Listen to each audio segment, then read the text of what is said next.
Hi guys, welcome back to our channel.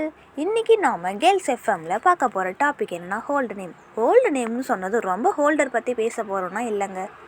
இந்த காலத்துலேயும் hold name வச்சுருக்கவங்கள பற்றி தாங்க நம்ம இன்றைக்கி பேச போகிறோம். இப்போ எல்லாம் நெட்டில் பார்த்து அழகழகாக பேர் வைக்கிறது வழக்கம் ஆகிடுச்சுங்க. அதை தாண்டி இந்த காலத்துலேயும் நம்ம தாத்தாவோட பாட்டியோட பேர் வைக்கிறதும் இருக்குங்க. நம்ம பேரண்ட்ஸ்க்கு இந்த பேரில் இருக்கிற ஃபீலிங்ஸ் எல்லாம் கண்டிப்பாக தெரியாதுங்க. அவங்க உண்மையிலே சந்தோஷம் படுவாங்க, நம்ம தாத்தா பேர் வச்சுட்டோமே, நம்ம பாட்டி பேர் வச்சுட்டோமே அப்படின்ட்டு. இந்த ஃபீல் அனுபவிக்கிறது யாருன்னா கண்டிப்பாக நம்ம பசங்க தாங்க. நம்ம பசங்க வளர்ந்து ஸ்கூல் போகிறப்போ தாங்க அந்த ஃபீலிங்ஸே ஸ்டார்ட் ஆகும்.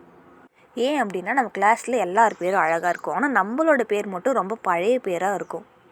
பசங்க சொல்லி கூப்பிட்றவங்களும் அதிகமாக இருப்பாங்க, சில பேர் அந்த பேரை வச்சு கலாய்க்கிறவங்களும் அதிகமாக இருப்பாங்க. அது ஏங்க, நம்ம கிளாஸில் நம்ம அட்டெண்டன்ஸ் சொல்லவே ரொம்பவே தயங்குவோங்க. போகிற வர இடத்துல எல்லாம் இதே பிரச்சனை தான். உடனே நம்ம என்ன பண்ணுவோம், வீட்டுக்கு வந்து அம்மா அப்பா கிட்டே கேட்போம், நீங்கள் ஏன் தான் எனக்கு இந்த பேரை வச்சிங்க அப்படின்ட்டு.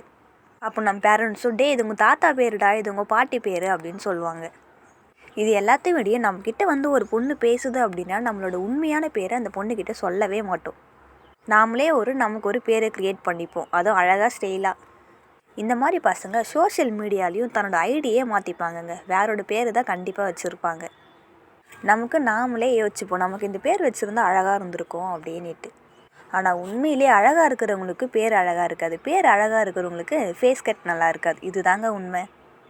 ஓகே காய்ஸ், உங்களுக்கு இந்த மாதிரி பேர் வச்சு நமக்கு ஏன் தான் இந்த பேரை வச்சாங்களோ அப்படின்ட்டு நீங்கள் கண்டிப்பாக ஃபீல் பண்ணியிருந்தால் கமெண்ட் பாக்ஸில் சொல்லுங்கள். வீடியோ பிடிச்சிருந்தா ஷேர் பண்ணுங்கள், சப்ஸ்கிரைப் பண்ணுங்கள்.